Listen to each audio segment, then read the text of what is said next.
You know, you joke about it with money and sleep, but I'll tell you, sleep is like the new sex. Oh. People want it, they want more of it, and it's good for you. Welcome to Baptist HealthTalk, a podcast on all things healthcare, powered by Baptist Health South Florida, your trusted source for healthcare prevention and wellness. Hi, everyone. I'm your host, Joanna Gomez. Welcome back to a new episode of Baptist Health Talk, where we answer your most searched questions on trending topics. We're pulling back the covers, literally, on what feels like one of life's biggest mysteries, sleep.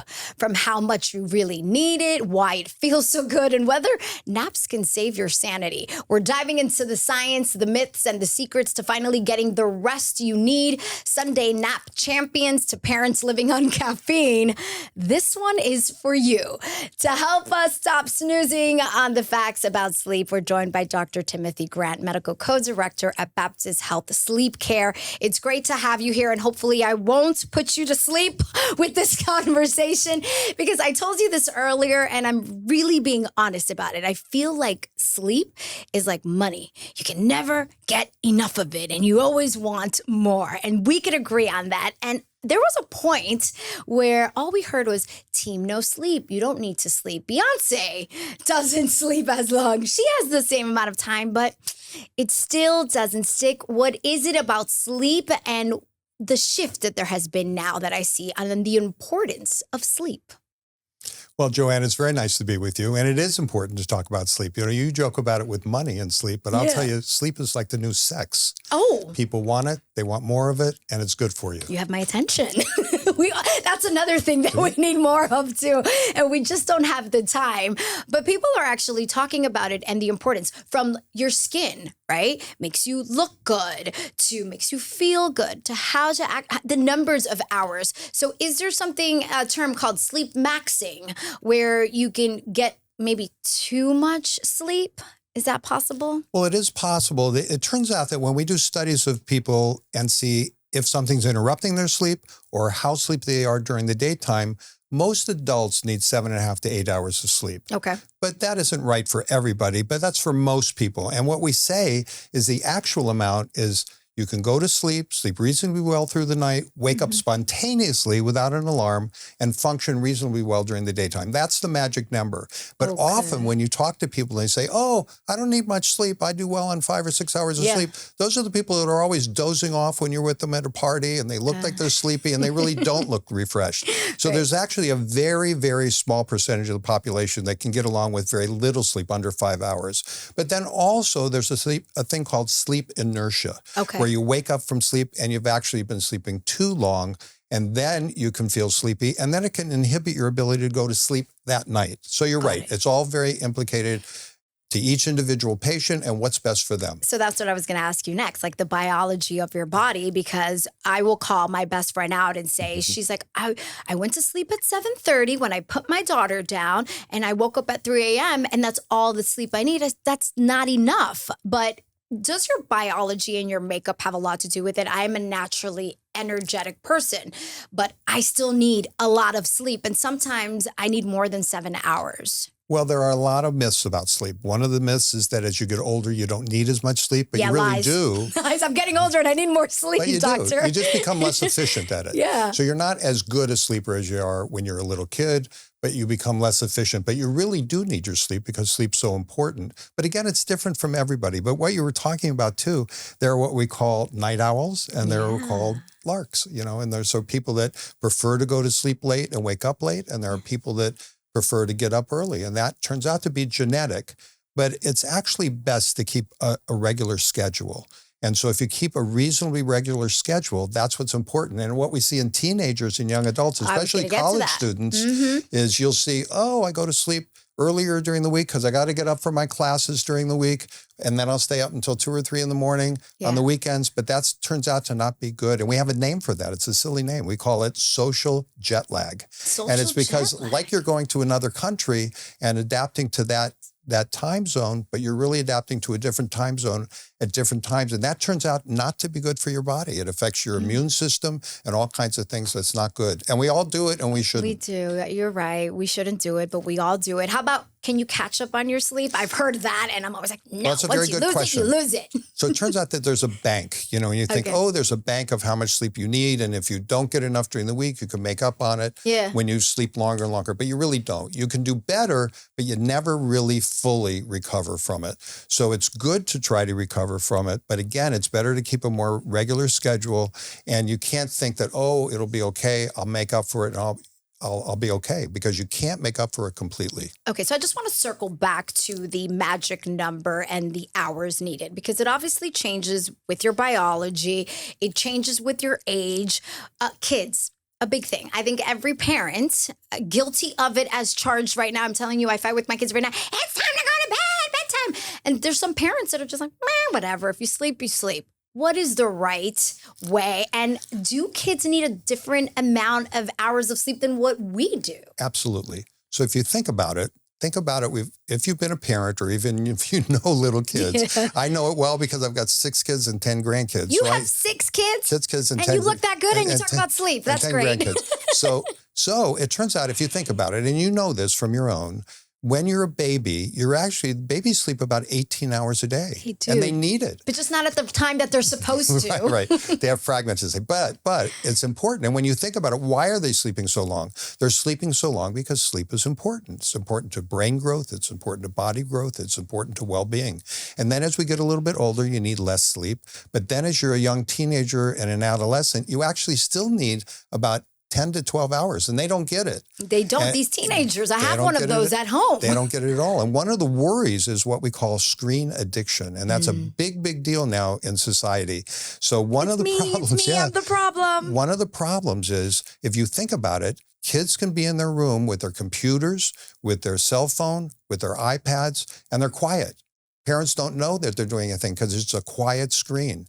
And not only can the light interrupt their sleep and inhibit melatonin, but the other thing, it keeps them awake, and then they're not getting enough sleep. And one of the important things we know is, besides all the things about growth and health and all, it decreases school performance. They don't do as well in school because they're sleepy and they can't focus. Yeah, that's you're the absolutely reality. right. But I am a victim of the lights at night. Sometimes I think it helps me sleep. But, this little device that has all this information that's just going in my brain. And that's probably another issue for adults as well with the electronics. Is it true that we shouldn't have it Well, on there's our a big thing. One of the things is, if nothing's bothering you and you're sleeping well and you're waking up fine and you're functioning well during the day, then maybe you don't need to watch all these precautions. But there are a lot of articles now that say you should decrease your light exposure, especially the blue light, and that it can decrease, as I said, melatonin, which helps you to go to sleep at night.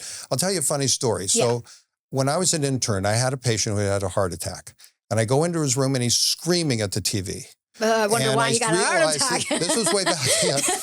So he's screaming. And what I see that he's doing is he's looking at old-fashioned wrestling. Oh. And he's screaming at who he wants to win and who's going to do this and that. And I write an order in the chart. I said, patient allowed to watch TV, but not wrestling. There you go. So, but if you skip ahead to today and you think, gosh, somebody's watching sports or they're watching what's going on in the world today, it can actually drive you nuts and keep you awake. Just the activity of what's going on, let alone the light from the screen blinking and blinking and blinking.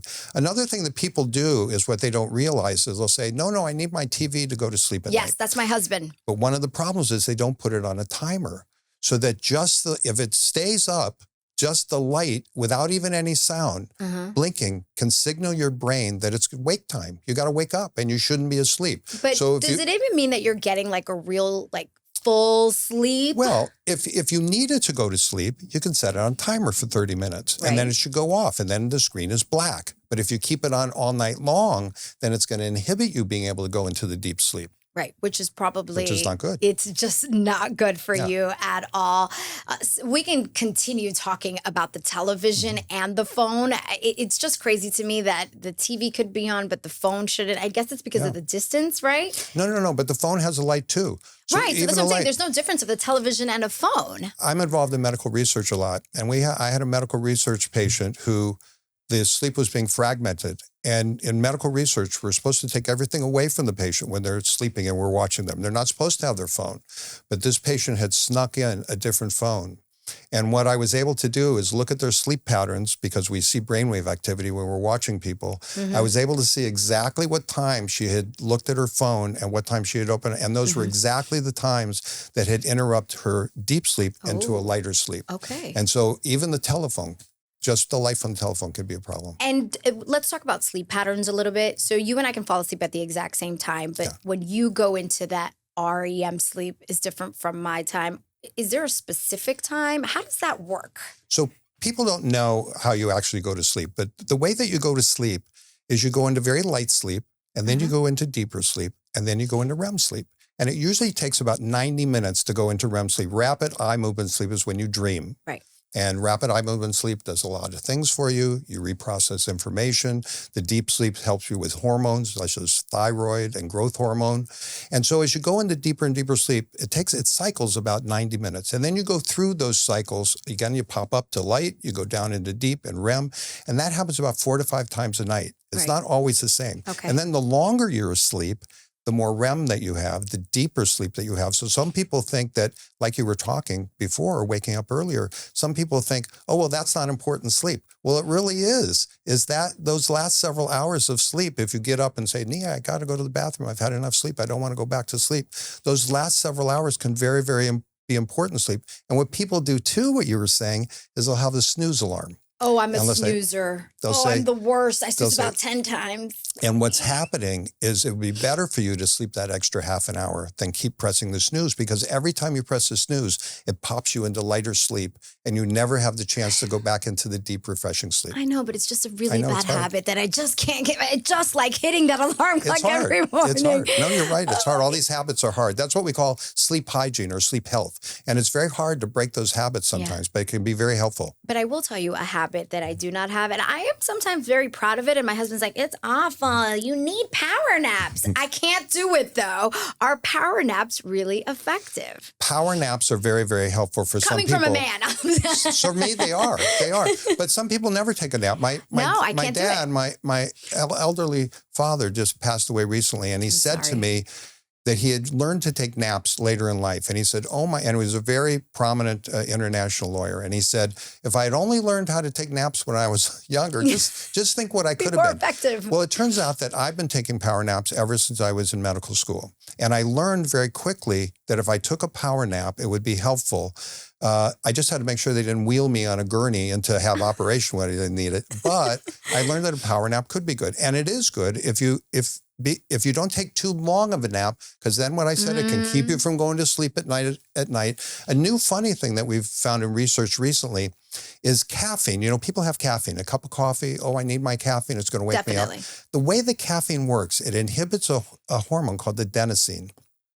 And adenosine is a chemical, rather, that builds up in your bloodstream when you're awake, that makes you sleepy.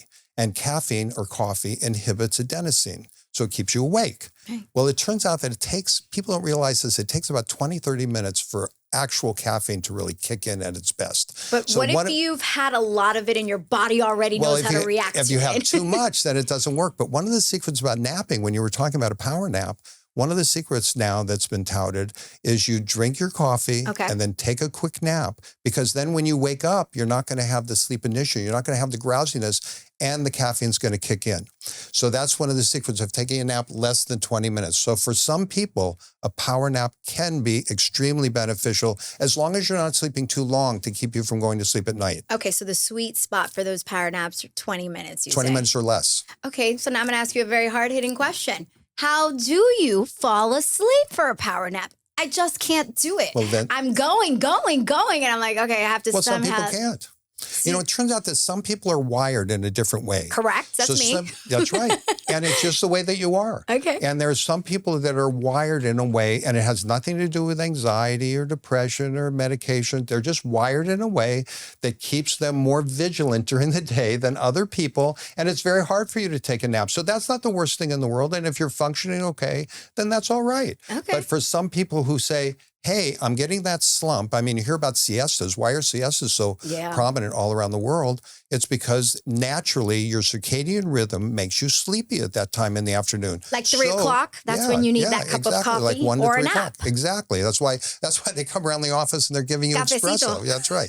So exactly. My wife loves that. So anyway, the point is, if you're feeling that slump, and some people do, and maybe some people don't if they're wired in a different way, but if you feel that slump, like a lot of the population, a power nap can be very helpful to you. It helps me. I do it, and it works. I do have an issue, and all jokes aside, really just turning my brain off. Not only can I not have a power nap in the middle of the afternoon, but sometimes in the evening, I'll get tired in the middle of the afternoon, and then I'm making dinner, I'm picking up, homework, life, kids, 3 kids running around. And then when it's time to fall asleep, I'm wired and I cannot fall asleep. I can't get my brain to shut off. So how can someone else has to be feeling that way? So how can we shut off our brain to help us fall asleep easier? Well, it turns out that is a very common thing that sleep doctors see. So we see all kinds of sleep disorders, including insomnia. And insomnia is just that term for trouble getting to sleep, trouble staying asleep, getting up too early in the morning and not being able to get back to sleep.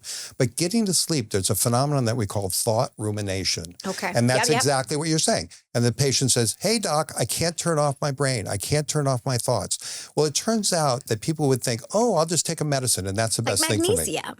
Well, it turns out that the best thing in literature now and all the scientific research is not medication. The best thing, first of all, is a very specialized kind of relaxation therapy called cognitive behavioral therapy. Okay. And it's not just saying, oh, you need to relax and turn off your thoughts and then go to sleep. It's a very specialized type of relaxation therapy that's geared specifically for helping you to get to sleep without medication or less medication. And there are apps that you can get on the phone that help you do that for insomnia. And there are people that I work with, psychologists that work with that, who specialize in that kind of relaxation training specifically geared for insomnia. And then there are medications, but every single medication has potential side effects. It can give you a hangover the next morning. It can affect your ability to sleep at night. You could do funny things at night without remembering that you did it.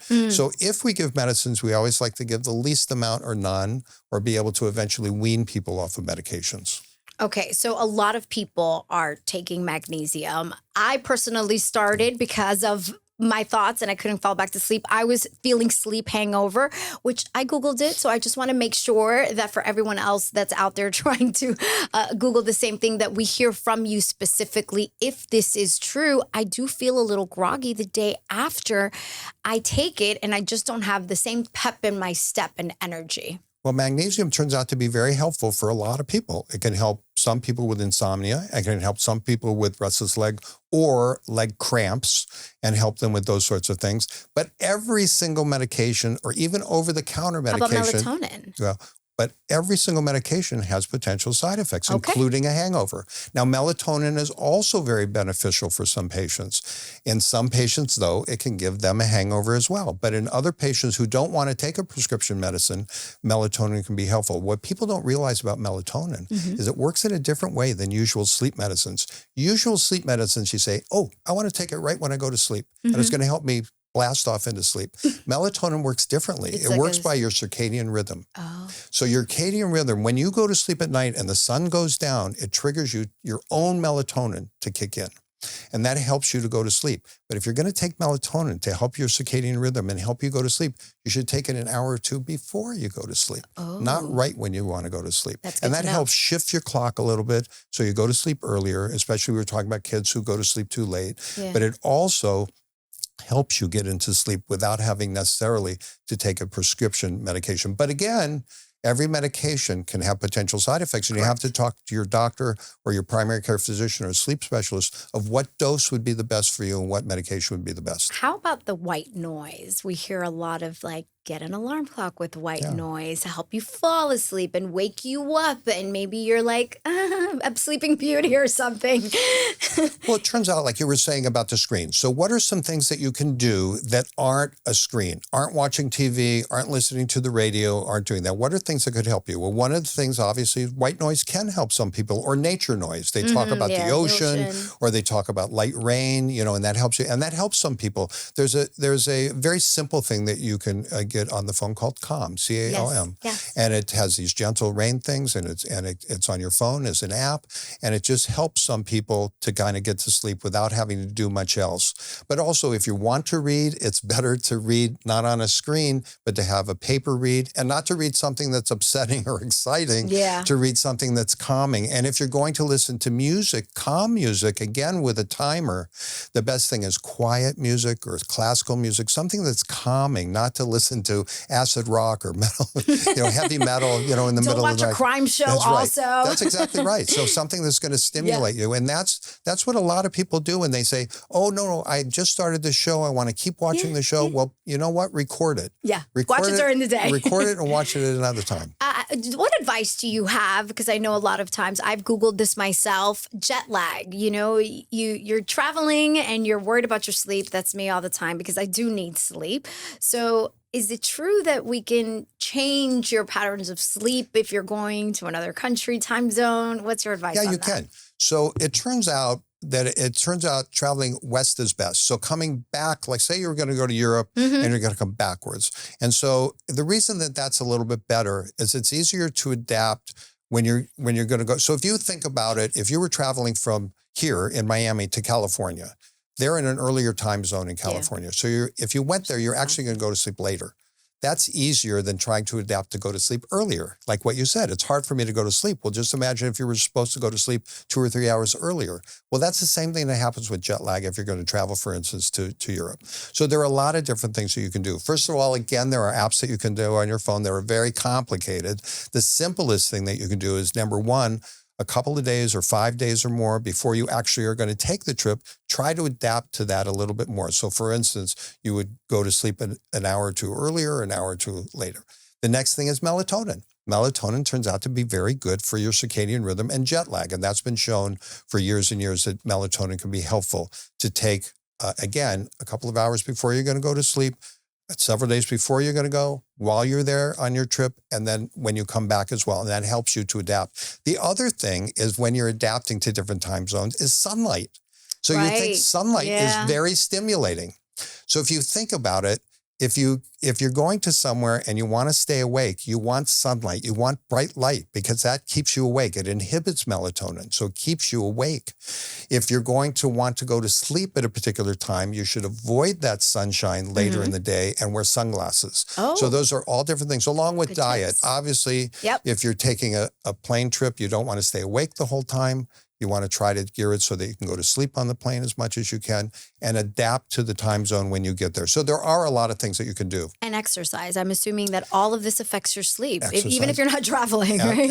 Exercise is actually a very important thing for everything. So obviously, and it doesn't have to be crazy. You don't have to kind of mimic yourself after an 18-year-old on TV, that's showing you how to exercise. We're not doing that anymore, Dr. Grant. That's way behind us. if you just do exactly right. If you just do simple exercise, it's good for so many different things, obviously, including sleep. Right. But the issue is don't exercise too close to the time you're going to go to sleep because it can be stimulating. Right. So they say try to keep it within 2 or 3 hours before you're going to go to sleep. How about having too much sugar before you go to sleep? Is that real? It turns out do you think there's a sugar high or is there not a sugar high? Well, in some people, obviously, they can be affected by it, but in a lot of things they've been shown, that really doesn't have an effect on some people. But they say before you go to sleep, the best thing sounds like an Elvis Presley kind of diet. They say, do something simple like a banana or low-fat yogurt or string cheese, mozzarella cheese, something that's kind of low-fat and without a lot of sugars. With not a lot of sugar. Before you go to sleep. Okay, I do have to ask you one last question before I let you go because I would be very upset of myself if I didn't ask you this. New parents, I had 3, and let me tell you, my kids were the worst sleepers ever. What tip do you have for new parents? Well, besides wishing them all the best of luck. It is. And it's a big thing. And you say, there's going to be a light at the end of the tunnel. But you're right. So it sounds like common sense sorts of things. But some of the things, if you're able, is try to take a nap if you can when the baby's taking a nap. The other thing, if you have a reasonable partner. We're all laughing back here. All the parents are laughing. I know. That's not real. Some of these things you can't do, and you just have to bear with it. But another thing is you have a reasonable partner. They can shift duties with you so that you can lay down while your husband or your partner, whoever it is doing those things.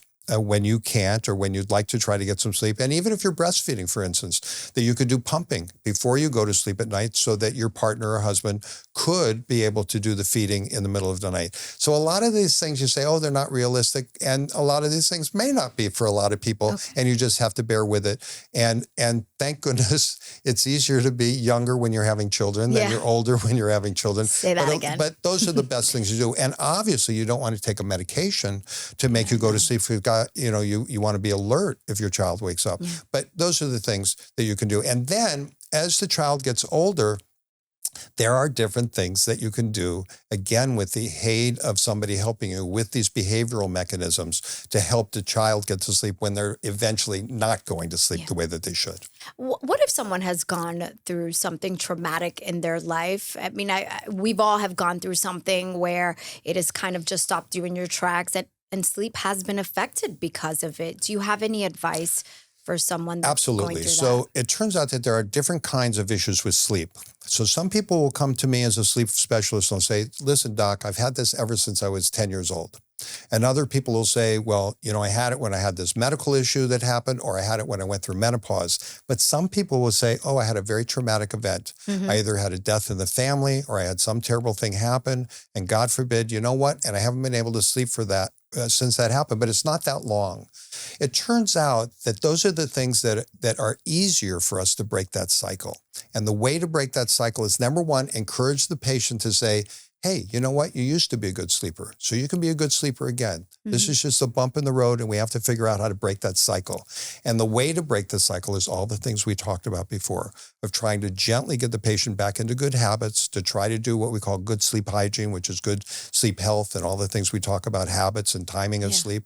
And then the other thing is the cognitive behavioral therapy with relaxation therapy, and then maybe medication short term. Right. And so that we can wean them. But those are the patients where we're able to break the cycle, especially with encouragement to the patient. And a lot of patients then will say, I'll say to them, hey, do you even have some night out of nowhere, and you can't even explain why, and it was a good night, and then you go right back into that terrible sleep, and we say to them, you know what? That's showing that your body's capable of having a good night's sleep. So a lot of it has to be with encouragement, and again, everybody's different and approaching every patient individually. And let's have some grace with ourselves, right? Yeah. Dr. Grant, you are amazing. Thank you so much for sharing all your insight with our audience. And remember, to our viewers, be sure to hit that subscribe button on our channel here to keep up with the latest health and wellness information and tips from our experts. Thank you so much for watching, and happy sleeping.